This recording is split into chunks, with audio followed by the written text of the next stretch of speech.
The power of 100 Radyo Natin stations.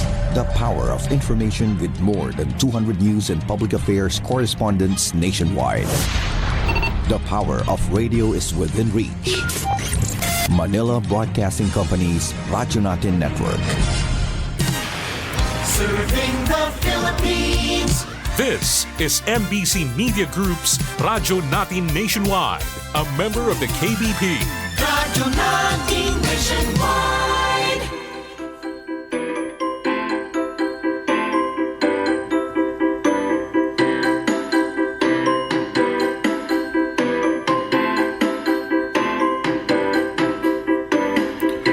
Welcome to Himaya sa Diyos, the weekly program of Sunday Mass readings, inspirational homilies by bishops and priests of the Holy Catholic Church from the Diocese of Kansas and the Diocese of the Philippines. Maya o dalaygon ang Diyos, makaigsunan ko din ni Kristo, aniyan sa kita mapadayunon, nga mag-inabitay sa buhing pulong sa Diyos. Ni kakatlo ang tulo nga Domingo sa liturhikanong kalendaryo sa atong simbahan. Uban niini mapasalamaton kita sa Ginoo tungod sa kahikayunan sab sa kinabuhi. Nga din sa matag usa kanato ang pagsikay-sikay o pagpakabuhi diya sa atong tagsatag sa kaugalingon sa kanunay gipadangat gihatag sa Dios alang kanato aron makapadayon kita sa atong mahigugmaon ug malahotayon nga pagtuo pagdawat sa Ginoo sa atong Kristohanon nga kinabuhi. Sa ngalan sa Holy Catholic Church, ani nasab inyong ibus nga igsoon sa kahanginan, makig-uban ninyo sa Holy Catholic Church Apostolic See of the Philippines, Diocese of Kansas, USA. Uban sa pagduyog ug ang atong Bishop Overseer, Bishop Stephen Grinke, uban sa atong makauban Reverend Deacon Jaime Barili, uban sa mga kabispuan kaparian sa gawas sa atong nasud nga diin nagahatag sa ilang kagalingon alang sa pagsangyaw sa Diyos nga gugma kaluoy uban sa santos nga ebanghelyo aron mapadangat ang himpit nga kaluwasan sa matag usa kanato. Sa ingon usab mapasalamaton kita uban sa pagdulig sa kagayunan ng matag usa kanato makaygayon sa pagpaminaw sa buhing pulong sa Dios nini kakatuan ug tulo nga Domingo sa liturhikanong kalendaryo sa atong simbahan. Busa makaigsoon ko diyan ni Kristo diya sa kahanginan mayong buntag ug malipayong Domingo kanatong tanan. Nagingon ang Ginoo, ang akong laraw mao ang kalinaw, dili ang kalaglagan sa pagsangpit nimo kanako. Patalinghugan ko ikaw ug dadong ko ikaw balik sa dapit, diin gihinginlan ko ikaw. Mag-ampo kita, o Amahan sa tanang kaayo, himua nga magmakanunayon kami sa pag-alagad kanimo. Sanglit ang pag-alagad kanimo, mauman ang among walay kinutubang kalipay. Kini among gipangayo, pinagi sa among Ginoong Jesucristo imong anak, nga buhi ug hari uban kanimo ug sa Espiritu Santo, Dios nga usa hangtod sa kahangturan. Aton paminawon karon ang mga buhing pulong sa Dios ug mga basahon sulod ni ining Domingo, ang ikakatloan ug tulo nga Domingo sa liturhikanong kalendaryo sa atong simbahan. Kinotlo gikan sa basahon ni Propeta Daniel. Ang anghel nga nagsulog og lino niingon, unya ni adtong panahona mutungha simgil ang gamhanang prinsipe nga maoy tig panalipod sa imong katawhan. Unya moabot ang usa ka panahon na hilabihan kalisod na sukad masukad wala pagayud mahitabo. apan ang tanan sa imong katawhan kansang ngalan gilista sa basahon sa Dios maluwas gikan niini ug daghan sa mga nangamatay ug atuana sa lubnganan mabanhaw ngadto sa kinabuhing dayon ug ang uban ngadto sa kaulawon nga walay katapusan. Ang mga maalamon mosidla sama sa kahayag sa kalangitan ug kadtong makakabig ug daghan ngadto sa pagkamatarong mudan-ag hangtod sa hangtod sama sa mga bituon.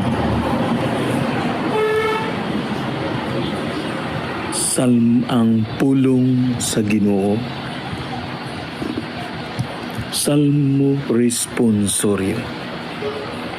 Bantayi ako o Diyos, kay ikaw ang akong gilauman. Bantayi ako o Diyos, kay ikaw ang akong gilauman. O Ginoo, ikaw ang nagbahin kanako ug akong kupa. Ikaw ang managlig-on sa akong swerte.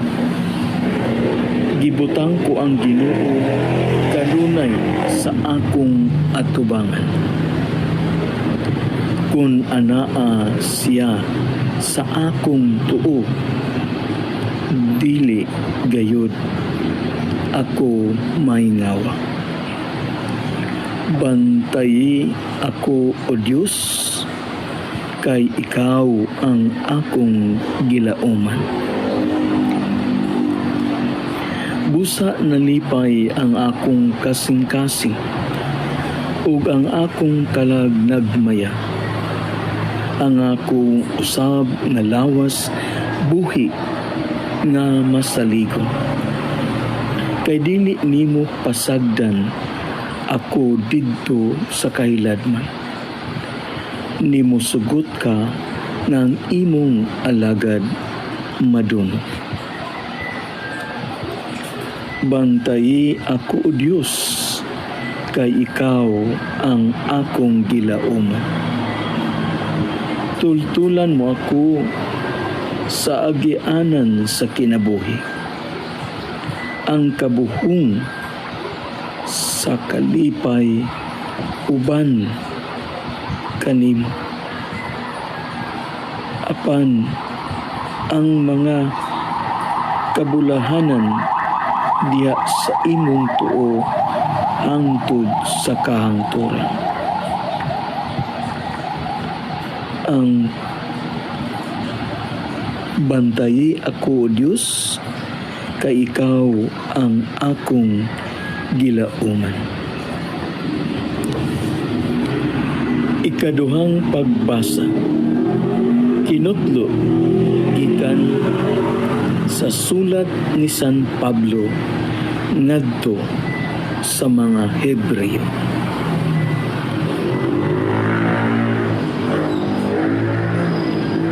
Ang matag pare nga Hudiyo nagtuman sa iyang pag-alagad adlaw-adlaw ug nagsubli-subli paghalad sa samang mga sakripisyo.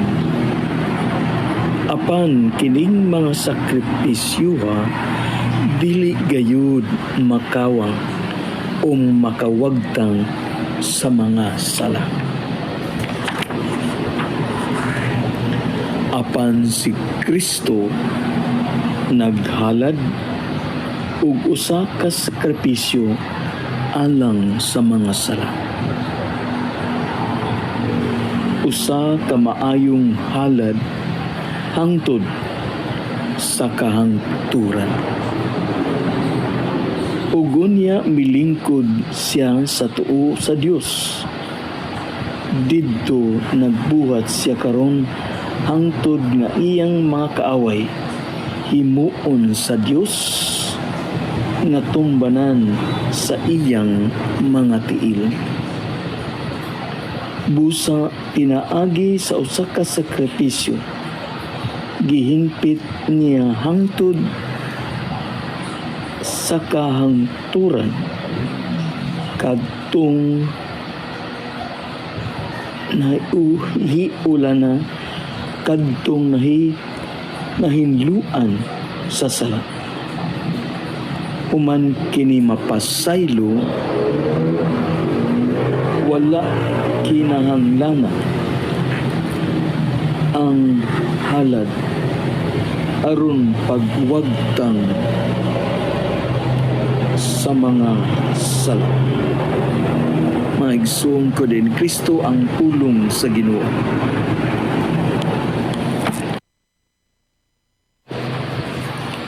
Ang Ginoo maanaa kanini. Ang santos nga ebanghelyo sumala ni San Marcos.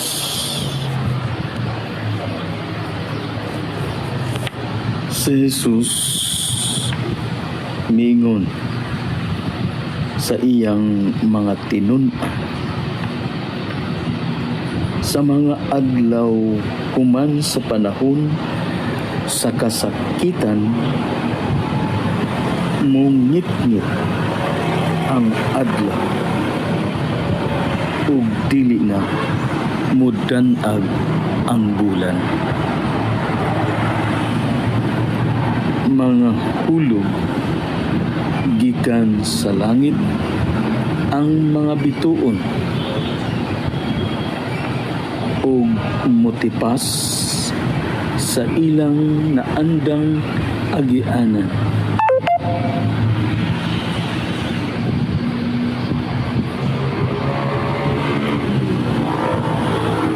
Ang mga planeta sa kawanangan unya diha sa mga panganod makita ang anak sa tao nga moabot nga may gahom ug himaya ug suguon niya ang iyang mga anghel aron ug ngadto sa tanang suok sa kalibutan aron tigumon ang piniling katawhan sa Dios gikan sa tanang dapit. Kuhain ninyo og pagtulunan ang kahoyng igera. Inig panghumok na sa mga sanga niini ug mangudlot na kini inyong masayran nga duol na ang ting-init. Sa samang pagkaagi inig kakita ninyo nga kining mga butanga nagsugod sa paghitabo, masayran ninyo nga duol na gayud ang pagbalik sa anak sa tao. Timan ikini, kining tanan mahitabo sa dili pa mga matay ang tanang tao na karon buhi pa. Ang langit ug ang yuta matapos, apan ang akong gisulti dili gayud mapakyas. Apan walay nasayod kanusa muabot kadtong adlaw o takna. Bisan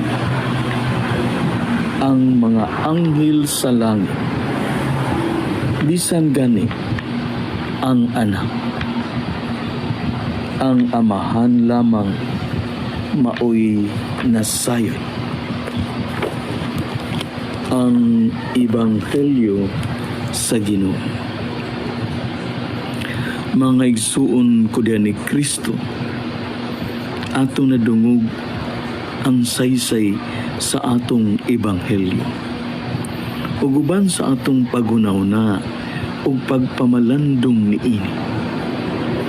Uban sa pagtidlom niini sa atong tagsa-tagsa kakinabuhi ug hunahuna nga diin magagiya ug magaabli sa atong pangunaw na pagbati ug galamhan nga makakaton kita sa kaamgo ug kaamguhan aron atong mapuy-an ang hagit ug mensahe sa Ginoo sulod ning ikatluan ug tulo nga Domingo sa simbahan.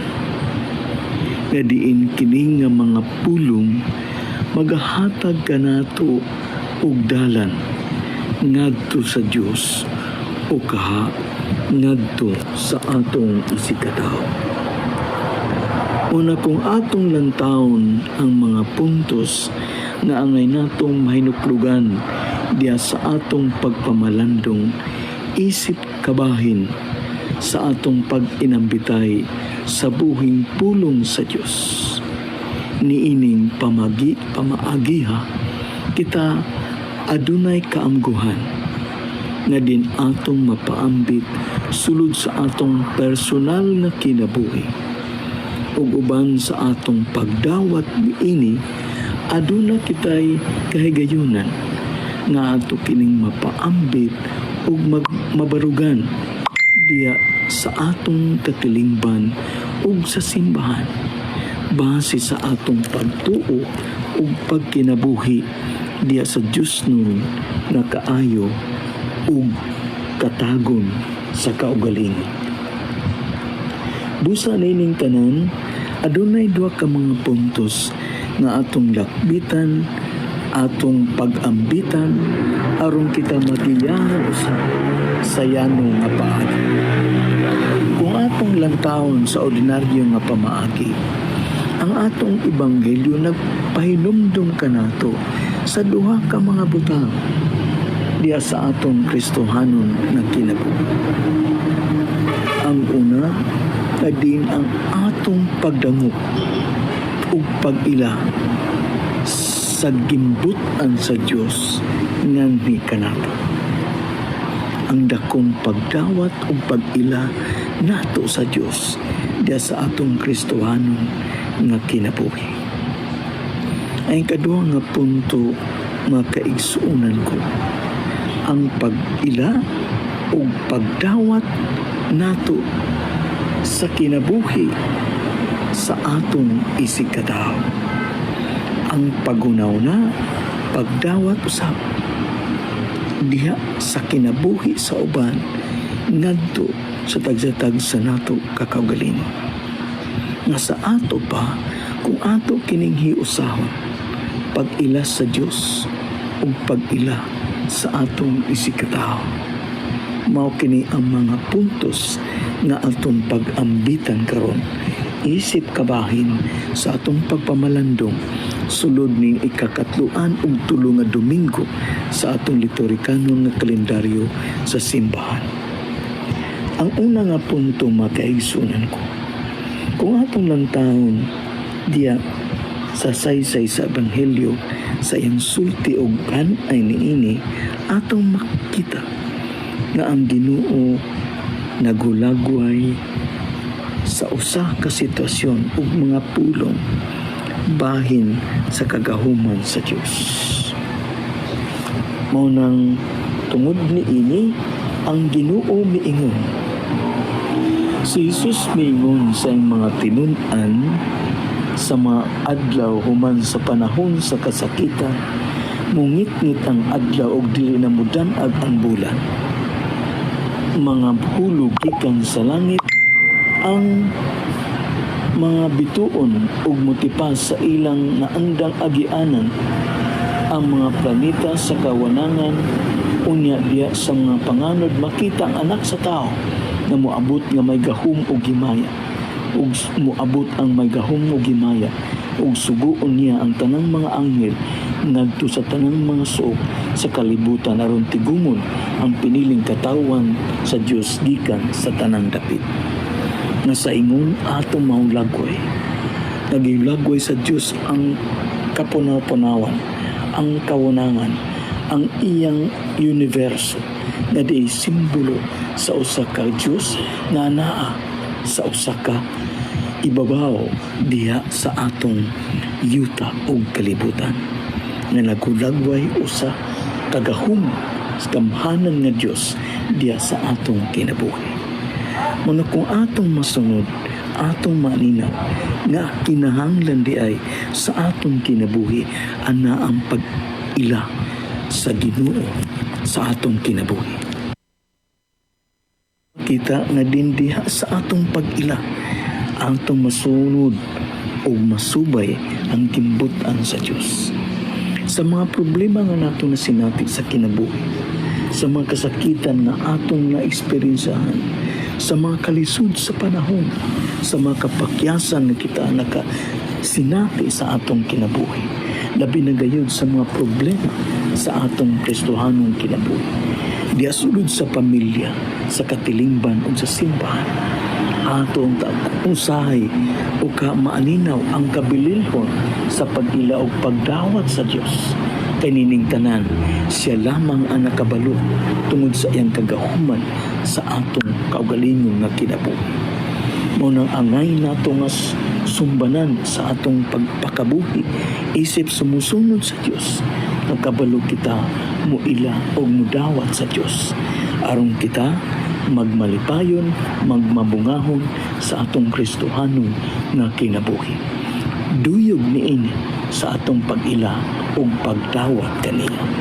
Mao nang ang atong kinabuhi kung anaa ang Ginoo atong gidawat o gila, sa ingon hasway o maayo ang pagdangatan sa atong kinabuhi.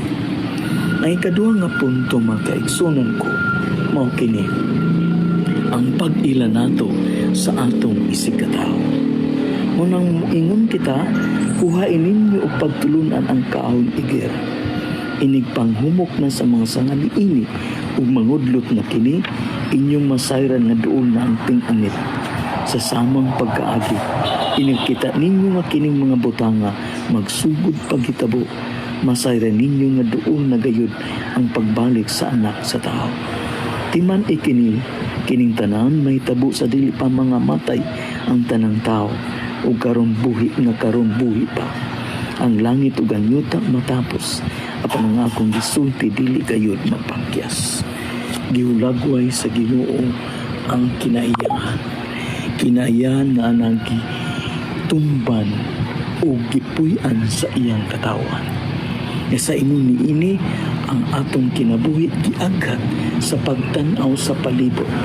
Palibot tanang atong isikatao na magaresulta sa atong pag-ila sa atong isikatao. Manong sa atong pagpakabuhi sa mga taos o misyon nga naaka nato, makakatununta kita sa pag-ila sa uban. Kung kita makita sa uban, makabalo kita o magsinabi o makasabot sa ilang mga problema, sa ilang mga kasakit, sa ilang mga kaguul, kapakyasan o kalisod sa kinabuhi. Ato kini nga mabati kanatungkay anaa ang pag-ila kanato diya sa atong kinabuhi, sa bili sa ilang kinabuhi, ngadto sa ato usab na personal kinabuhi o pagpakabuhi. Busa man kaigsunan ko, kita unta magpadayon sa pagpakabuhi uban sa pag-ila sa Dios o pag-ila sa atong isikatao. Napupos na ang mga panahon na din gitaganan ng atong pagnambitay. Busa mapasalamaton kita sa usag-usa sa panahon nga gigahin kanato aron maginambitay kita sa pulong sa Dios diya sa atong mga pagpamalandong. Ug tungod ni ini atong mapagpasalamat sa usag-usa sa diin ang matag usa kanato ng kagayon sa pagpaminaw ng atong programa sa kanginan. Daghan kaayong salamat. ug sa ingon sabi nga atong sikat nga estasyon sa radyo nga naghatag sa kinabuhi ning atong tulmanon matag Domingo ang himaya sa Dios, ang 103.9 FM Naval radyo natin. Daghan kaayong salamat uban sa management ug mga puwersa ni ini nga naglangkob nining maong sikat nga estasyon sa radyo.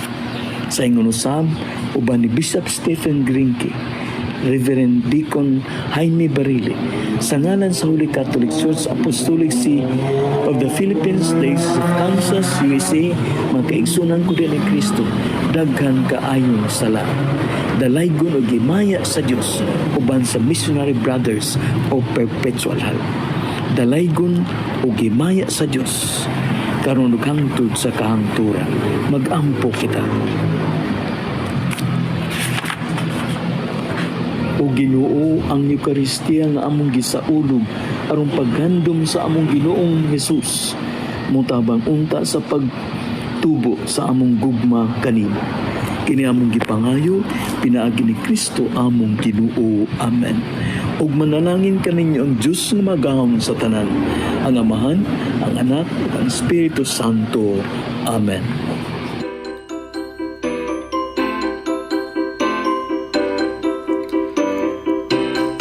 This has been Himaya sa Diyos. Our program was sponsored by the Society of the Missionary Brothers Perpetual Help. Our music is furnished by Ben Sound. Join us next week at this time for Himaya sa Diyos. This is Father Steve Granke saying, Ang Ginoo mana kaninyo. God bless you all. Our town, our radio, Radyo Natin. Good news sa atong mga